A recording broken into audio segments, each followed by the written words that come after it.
This is Kugan Cassius for I from London. We're at the Grosvenor House Hotel here in London.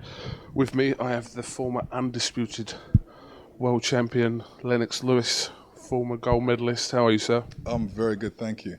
Look very well, Lennox, at the moment. Thank you. I'm trying to keep in good nick, you know what I mean? Yeah, definitely.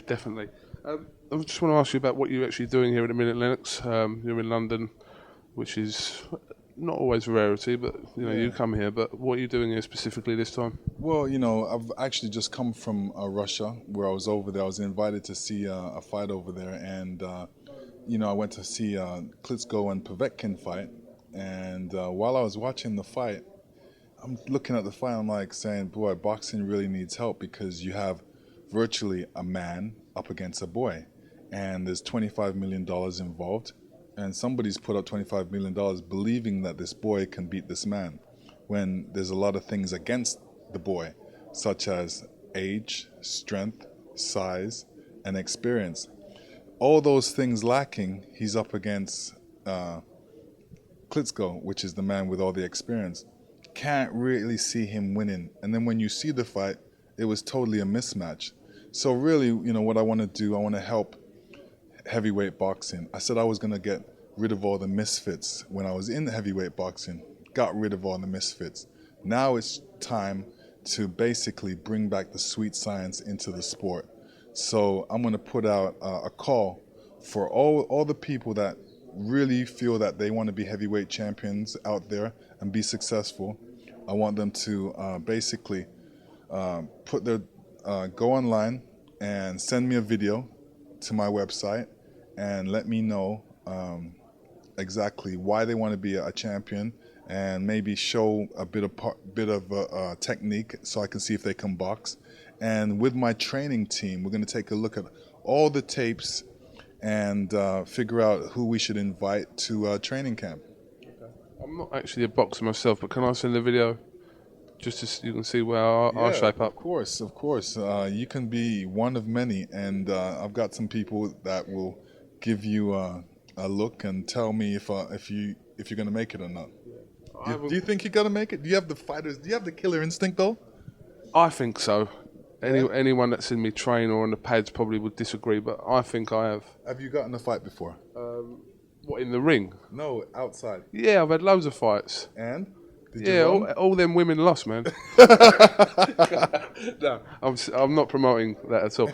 But David Haye said once, I did a bit of training with David and Adam Booth once, and David said that I had the dimensions of a young Lennox Lewis. Nice. Quote from David Haye, which is on one of my videos. So. All right, David. Nice. I'll post you that video. You see what you think. Okay, cool. Yeah, definitely. I just want to first talk about a young man that made his professional debut, and the comparisons between yourself and Audley and every other heavyweight on planet Earth, Mr. Anthony Johsua. Yeah. How did you think he dealt with his first fight and that pressure that's on him that he seemed to be taking in his stride, but he's still got that pressure? Yeah, of course, you've got pressure. He hasn't boxed for a long while. He's got the pressure of being Olympic champion, and now he's turned pro, so he's basically popped his cherry, and that's what he needed to do.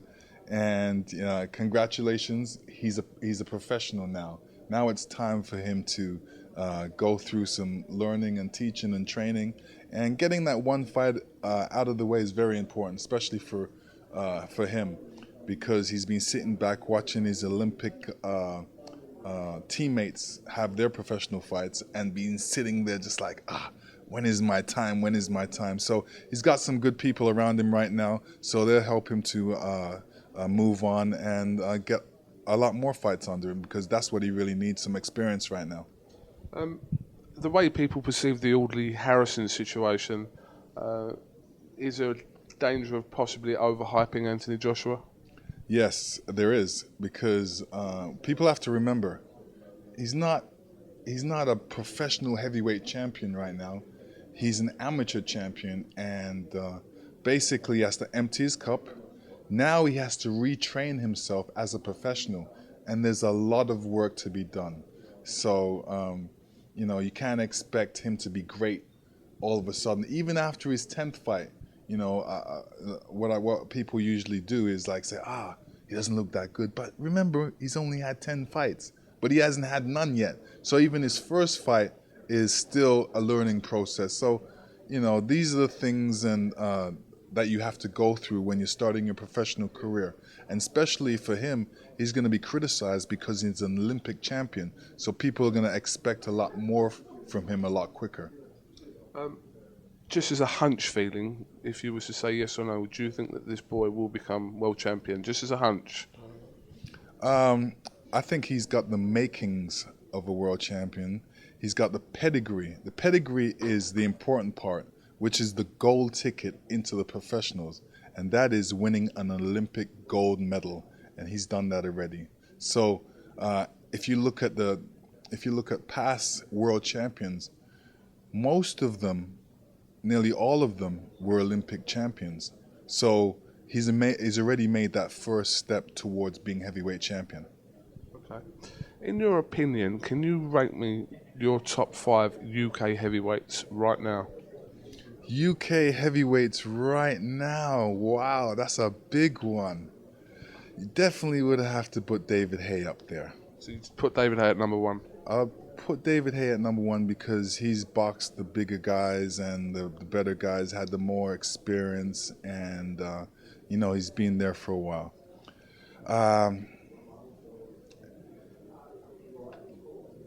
Maybe I can't put Tyson Fury anywhere because I haven't seen too much of him. All I've heard is his mouth.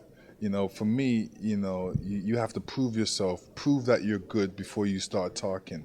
You can't tell me you're good before you start proving yourself. So you won't put Fury in the top 5 then? Yeah, because how many heavyweights are there out there in England? He's definitely one of them. David Price is one of them. Who else? Chisora is definitely one of them. Who else? Name somebody else. Well, there's Richard Towers. Don't know him. Okay. Don't know him. Sorry, Richard. Don't know you. You've just met me really today. Do you just want to stick me in the top 5? Yeah, put you in there. Yeah, you look like. I'm 5. All right, he's 5. Absolutely. Thanks. I'm in the top 5 heavyweights according to Lennox Lewis. Quote. Obviously, we're all disappointed 28th of September that the fight between Haye and Fury didn't happen. A lot of conspiracy theories going on about, why the cut happened, how it happened, etc., etc. But you've been in boxing all your life. You know that these things happen and fights get postponed and fights move on. But it's been rescheduled now, so it will hopefully happen on the 8th of Feb. In boxing, we don't like to hear it. We don't want to hear excuses, especially after you've lost. So I think, David Haye really learned that from his last fight when he boxed Klitschko in Germany, where, he came out and said, "Oh, I hurt my toe." And people said, "But why did you go in there with a hurt toe?" So in this situation, he's got a cut. So I think he made the right decision not going in there with a cut, because we don't want a less than perfect David Haye in there fighting. We want a perfect David Haye in there fighting. And we want to see the results, and we want to know that he's going to make it through the fight and not say, "Oh boy, but this cut was bothering me." So it's important that he goes in there 100% in good nick. Okay. Something that really aggravated me a few months ago was this little bit of stick you were getting over David Price's defeat. People were kind of blaming you a little bit, and I was thinking, well, how long were you even with him? Was there enough time to form that sort of... I'm sure if you wanted to, you would have had longer with him in an ideal world. Yeah, it's interesting because I would have loved a lot more time with David Price.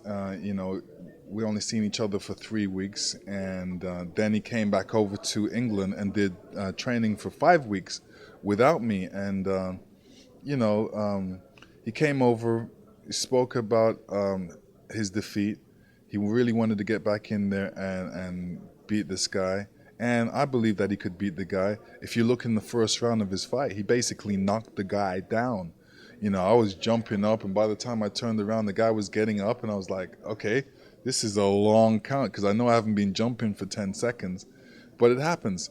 And, if there was a couple more seconds and he would have won the fight, then people wouldn't have been saying that. But, given the time with David Price, he could be a great fighter. That's all basically good fighters need. They just need a great trainer and especially for me, if I'm there most of the time and all the time training him, he would improve immensely.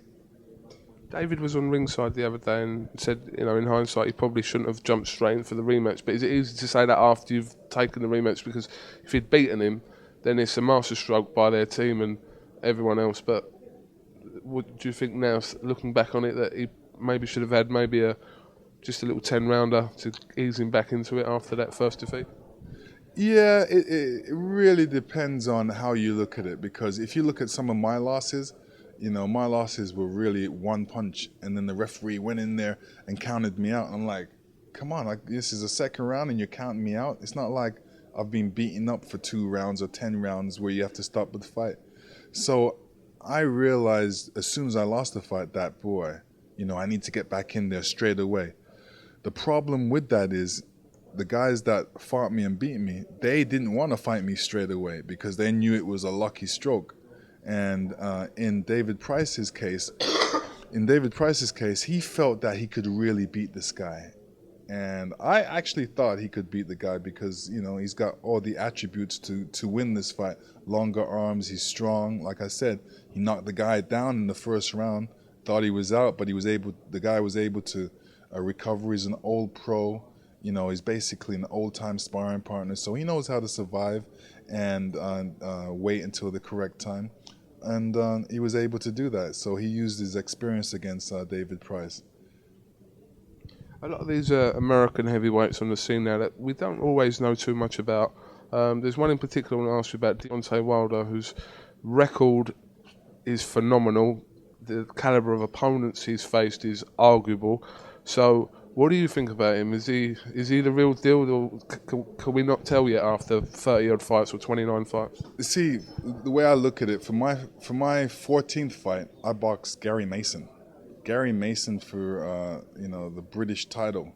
And when I look at Dante has 30 fights and he's swinging. I'm like, swinging? Who's training him? Who's his trainer? His technical ability is kind of suffering right now. So, he's going in there, he's doing the wrong thing. So maybe he may be one of these heavyweights that mature a lot later. But I think he should be further along than he is. And basically what he's doing, he's waiting for the Klitschkos to retire. Everybody's sitting back waiting for the Klitschkos to retire. But he may be in the position right now to maybe even box Klitschko. He's definitely in the position before the guy that just boxed Klitschko, Povetkin. He's definitely a bigger man than Povetkin. So maybe he would have gave Klitschko a lot better fight than Povetkin. Just finally, I just want to touch on Manny Stewart, obviously someone you knew very well. Just some closing thoughts you knew about that great man. Yeah, Manny was the greatest trainer ever. A lot of people don't realize it, but his contribution to the sport was uncanny. You just look at the amount of champions that he had. I was his last champion. Now Klitschko was his last champion as well. And, the training aspect, the knowledge that this man had, I've got it up here too. So, I'm going to be living on and still spreading Manny's word and his style of training. All right, well, Lennox, there's a flood of people waiting to talk to you now, so I'll talk to you all day, but thank you very much for your time. I may consider letting you train me. I don't know yet. I'll sleep on it, and I'll send you a tweet tomorrow if I decide to take you up on an offer you haven't made. Okay, done. Yeah? Yeah. Cool. All right, this is Kugan Cassius with Lennox Lewis here, the former undisputed world king of heavyweight boxing. Thank you very much.